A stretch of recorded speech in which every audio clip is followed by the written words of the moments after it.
Okay, hello class. So continuing from our brief introduction to steam and phase change fluids, we're going to get in today is the actual some of the useful thermodynamic things that we can do with steam, and in particular the steam cycle, also known as the Rankine cycle. So you may think steam is old-fashioned. Why are we doing steam? Well, there's nothing old-fashioned at all about steam. Your nuclear submarines down the river here in Groton, steam-powered. The latest U.S. aircraft carrier, Gerald R. Ford, steam-powered. All the electricity that we're getting around here, basically nuclear power plants, steam-powered. Coal-fired power plants use steam systems. So steam is huge, and it's not going anywhere for the foreseeable future. Again, what we're talking about with cycles are kind of the useful thermodynamic stuff. There is other stuff, processes, one-off processes are what we've analysed quite a lot of. A cycle, by definition, is where we have a number of processes joined together in such a way that when we've gone through several of these things, we end up with our working fluid basically back where it started from. And the beauty of that is that we can then repeat those series of processes over and over again, with the end result that we either generate work in a turbine or a car engine, or we are producing a continuous flow of heat or refrigeration, taking heat out of a body. And so we need the process to be able to keep going on in order to be useful, and that's what a cycle is. There are exceptions. I mean, if we think about a rocket,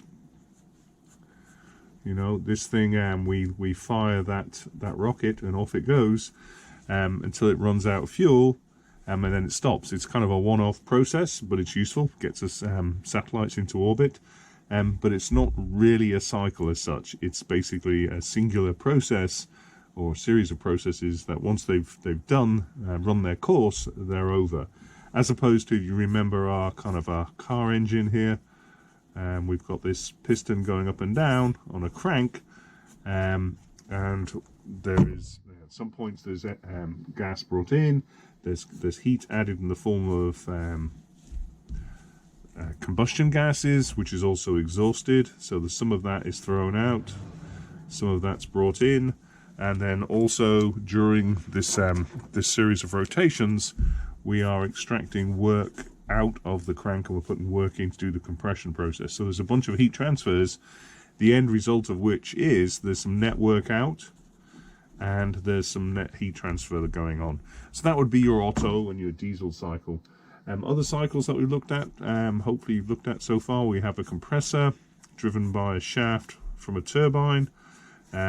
And then there's a combustion chamber. We suck air into our compressor, we combust it, so we actually put some heat into our combustor, and then we extract some net work out of our turbine. Some of the work drives the compressor, but there's enough left over to drive the turbine. Would be a simple gas turbine cycle.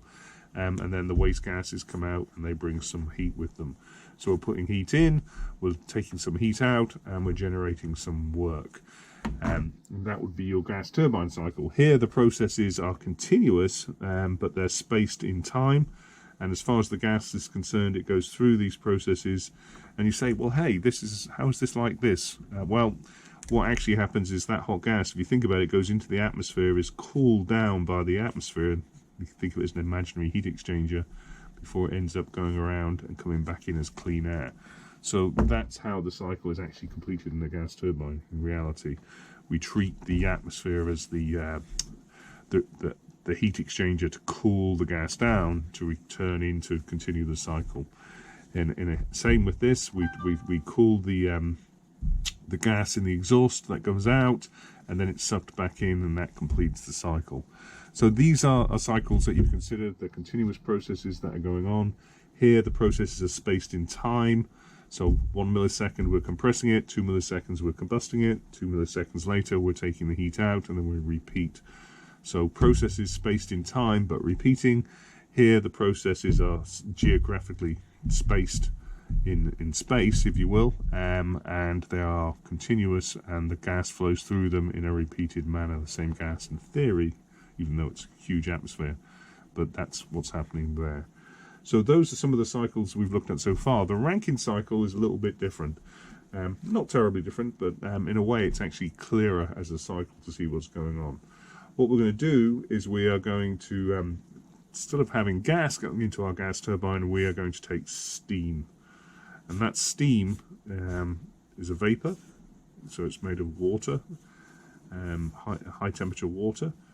Typically it's superheated, but for the pure Rankine cycle, this is just steam. It comes in, it expands through that turbine, and in the process of doing so, it actually provides us with our work out, just like in the crank of a piston engine or in the shaft on a turbine engine. So we get our work out of our turbine.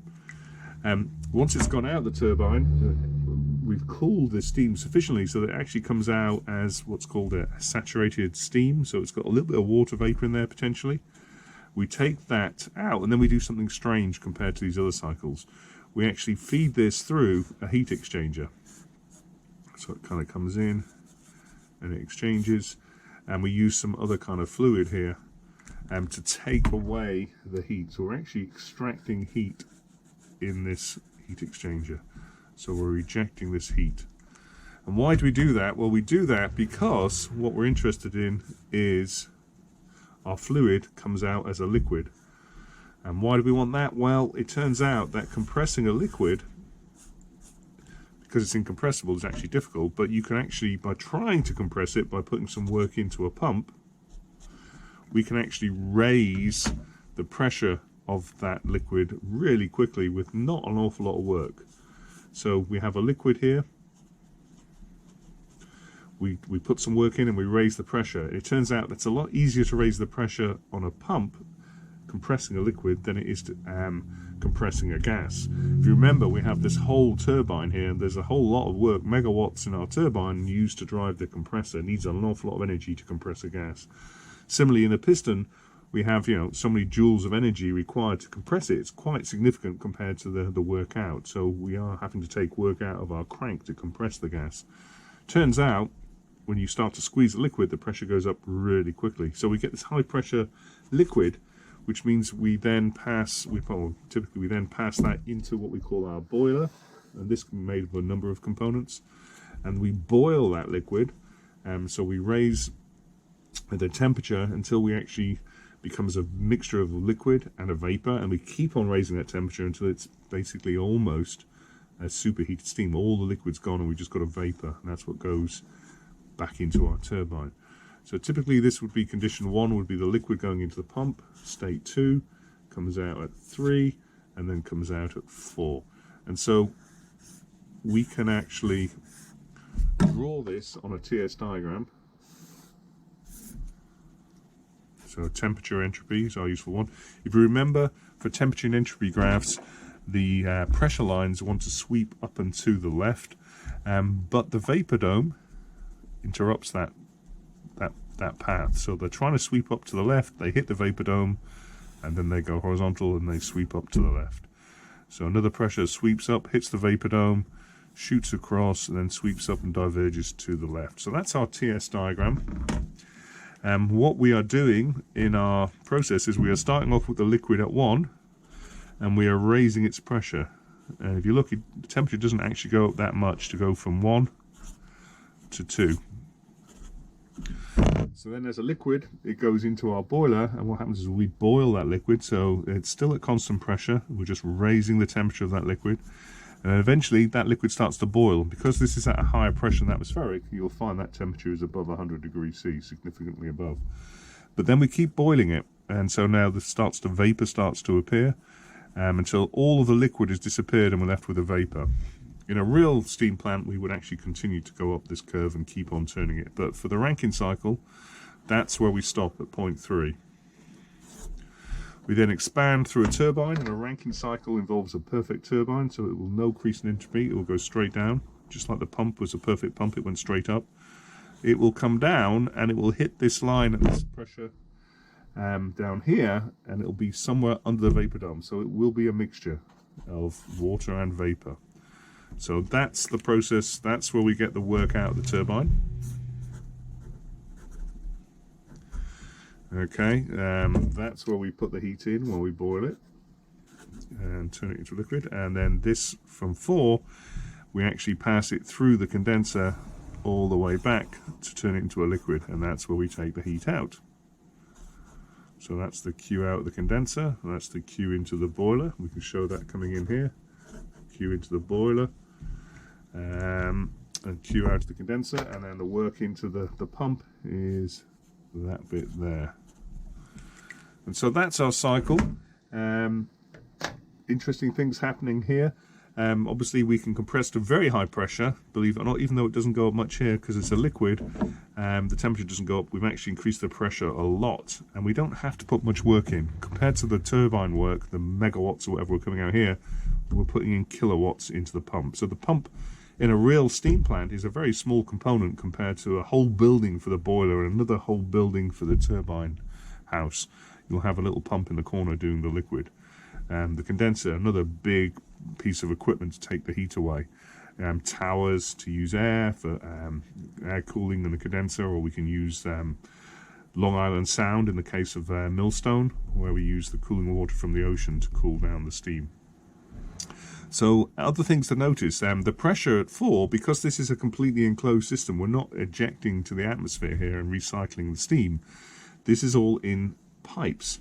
As such, this pipe here, we can drop the pressure way down below atmospheric, and in doing that, by keep coming down lower and lower and lower, we can get more work out of our turbine. So what you'll find is the pressure here is subatmospheric, which means if I was to take a Dremel or a drill and drill into the pipe outside of the turbine here, the steam wouldn't come flying out at me here, the air would go in. You'd also be arrested, so you don't do it. Alternatively, if I drilled into here, this is very high pressure steam, this will come out and turn me into a lobster if I drill a hole here. But the interesting thing, we can drop the pressure way down. That does make the engineering of the condenser interesting, because we've got a big volume here with a big surface area with atmospheric pressure on the outside and subatmospheric pressure on the inside.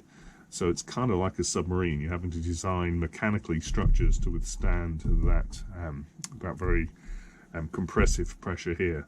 Over here with these pipes, this is steam, these are big diameter pipes, the pressure's high, and so this is pushing out, and so this is more like an aircraft fuselage where the pressure inside the vessel is higher than outside. So interesting engineering going on when we have to design these components. So other things to note when we're doing this, when we come and do these analysis, is there's some formulas that we have to be aware of. We've got to think about the pump here, how we're going to deal with that, and then we've got this heat exchanger here, this condenser. So 2 kind of new components, and we're just going to say a quick word about these. So we'll start with the pump, and then we'll do a little bit on the heat exchanger.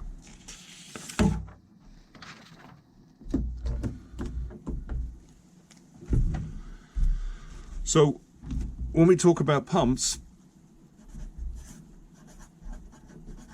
the difference between a pump and a compressor is a pump is pressurizing a liquid.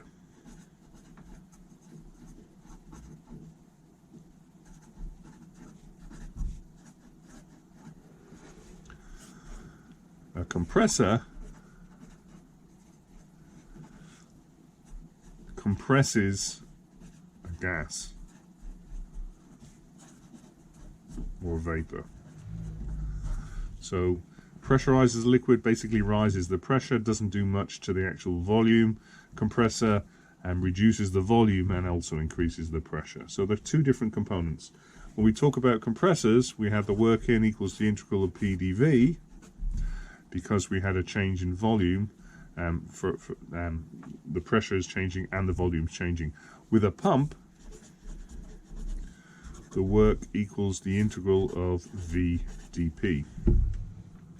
Because we've got a pressure change and the volume is basically constant. So the work basically comes out to be the volume times the change in pressure. When we're talking about power,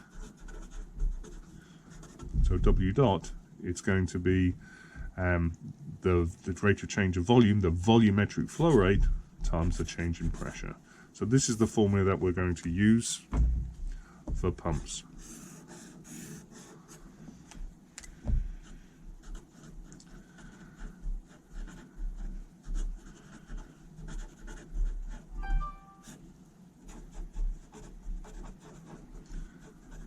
times change in pressure. So a much easier formula to use. Power, volumetric flow rate times change in pressure. And the volumetric flow rate, you know, how many meters cubed per second times the Newton meters per second, Newton per meter squared is your change in pressure, force over area. So make sure your units are consistent with that. So that's the first thing, relatively easy. So we don't have to use enthalpy changes in pumps, and we can use it. It's also effectively equal to the m dot times the h in minus, the h out minus the h in. So we can evaluate this and then use it to find the enthalpies in and out if we know the mass flows through the pump. You also know that the mass flow is equal to the volumetric flow rate times the density. So we can relate that m dot to that v dot. Sometimes we're given enthalpies in and out and we can find the change in pressure. Typically though, we will be given the work into the pump and the volumetric flow rate, and we'll find the change in pressure, or we will be given the required volumetric flow rate, change in pressure, and we can find the work into the pump. So there's a number of ways of doing it. This is the way we'll typically find it, but we can use this relationship to help find unknown enthalpies, which we'll need because we're going to use the enthalpies for most of the other components when we work our way around the steam plant. So that's the pump. The next component that we're going to talk about quickly is the heat exchanger.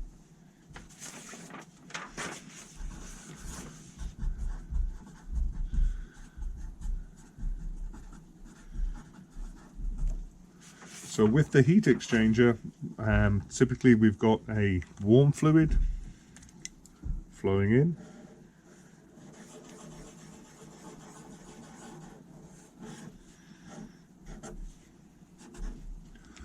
And then we'll have a cold fluid flowing in that's taking the heat from that warm fluid and warming up. So we'll have this some mass flow coming in here.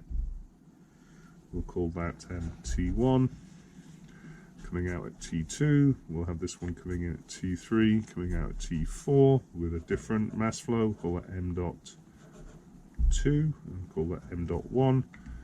And then this is basically our component, is the heat exchanger, the condenser in our steam plant. And there is heat transfer from the hot to the cold fluid.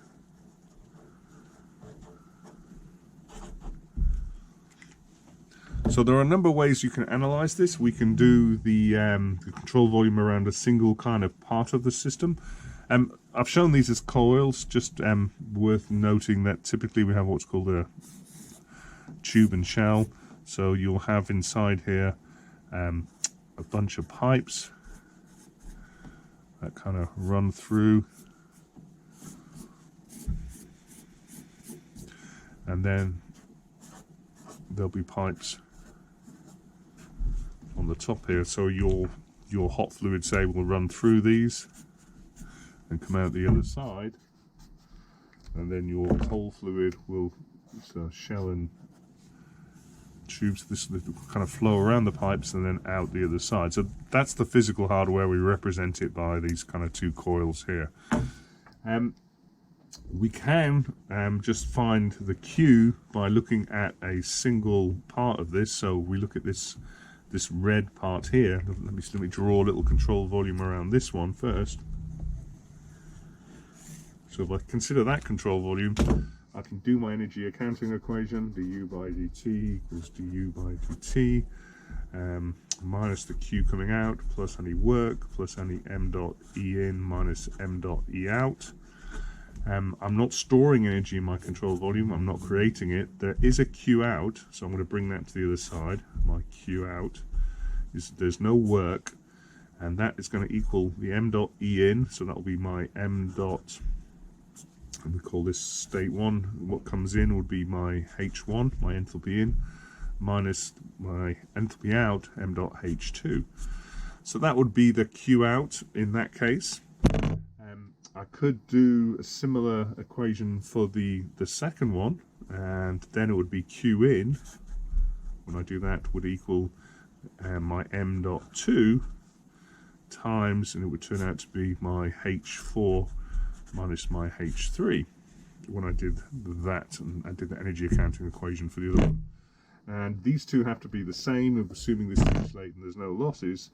So I could equate them. I can find the Q, or I can find I can use this equation to find the mass flow of the coolant required, whatever I need. So these are the two equations. This one's for the steam in the plant, m dot 1. This would be for the coolant in condenser, so whatever we're using in the condenser, m dot 2. And we'll do some examples. You'll see that's considerably higher mass flow than the steam required usually.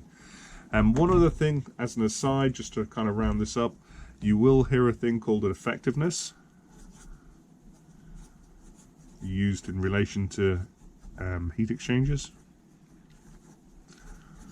So what that's defined as, effectiveness, is the actual heat transferred, the actual Q transferred between these two, over the Q, what's called the max. Now what is the maximum heat transfer that could be passed? Well, Q max, if you think about it, okay, what's the maximum heat that the coolant could give up? Well, if it came in at the enthalpy at 1, it could, in theory, be cooled all the way down to 3. So you could have the mass flow coming in at the enthalpy of 1 minus it being cooled out at the enthalpy of T3, at temperature T3. So it comes in hot and is cooled all the way down such that T2 is T3. That would be the maximum heat given up.